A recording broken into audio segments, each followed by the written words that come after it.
कुछ scientific statements हैं जो आपको बताता हूं। अय्यूब की किताब के 26वें बाब की 7वीं आयत में लिखा है, वो शिमाल को फिजा में फैलाता है और जमीन को खला में लटकाता है। ये पता है, खुदा ने हजारों साल पहले बात बताई थी जब लोग ये अंदाजे लगाया करते थे कि बहुत सारे हाथी हैं जिनकी पीठ के ऊपर ये जमीन उन्होंने उठाई हुई है और जब वो हिलते हैं तो क्या होता है, जलजला आता है। ईसाया की किताब के 40वें बाब की 22वीं आयत में लिखा है, वो मुहीत जमीन पर बैठा है। मुहीत जमीन का मतलब क्या है? सर्कल, यानी राउंड, यानी गोल। आज भी कई लोग इस बात को मानने को तैयार नहीं कि जमीन क्या है, गोल है। अय्यूब की किताब के 38वें बाब की 14वीं आयत में लिखा है, वो ऐसे बदलती है जैसे मोहर के नीचे चिकनी मिट्टी। जमीन की बात हो रही है कि जमीन अपने एक्सेस पर क्या होती है, घूमती है। आपको पता है जमीन ऐसे भी घूमती है सूरज के गिर्द और अपने एक्सेस पर ऐसे भी घूमती है। जो ऐसे वाली घूमती है उससे साल बनता है और जो ऐसे वाली घूमती है उससे दिन बनता है। 8वें ज़बूर की 8वीं आयत में लिखा है, हवा के परिंदे और समंदर की मछलियां और जो कुछ समंदरों के रास्तों में चलता फिरता है। ये जो समंदरों के रास्तों का जिक्र किया गया है ये बेसिकली ओशन करंट्स हैं और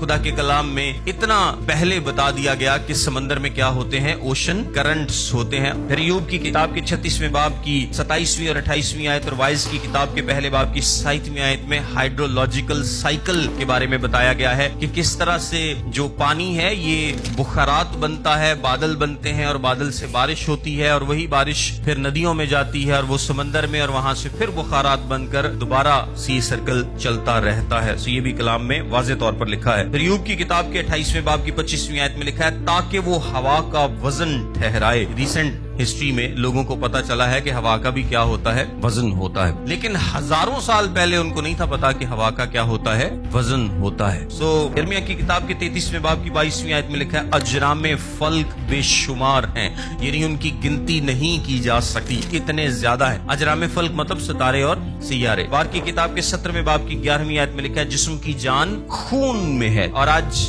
हम सब इस बात को मानते हैं कि जिस्म की जान किस में है, खून में है। खून बह जाए तो इंसान जिंदा नहीं रह सकता। पैदाइश की किताब के 2 बाब की 7वीं आयत में लिखा है, खुदा ने जमीन की मिट्टी से इंसान को बनाया। जिस वक्त ये बात लिखी गई है ना, आप अंदाजा भी नहीं कर सकते कि मिट्टी दा ते इंसान दा की ताल्लुक, लेकिन जिन केमिकल्स से ये जमीन बनी है उन्हीं केमिकल्स से इंसान बना है। आमीन। चंद साइंसी स्टेटमेंट्स बताने का मतलब ये है कि बहुत सारी बातें हैं जो खुदा के कलाम में पहले से मौजूद हैं और खुदा के कलाम ने बताई भी हैं और अल्टीमेटली हम दरियाफ्त करते हैं कि ये बातें क्या हैं, सच हैं, अटल हैं, क्योंकि खुदा उनके कवानीन कभी तब्दील नहीं होते। इसी तरह जो मॉरल और स्पिरिचुअल लॉज हैं वो भी कभी तब्दील नहीं होते।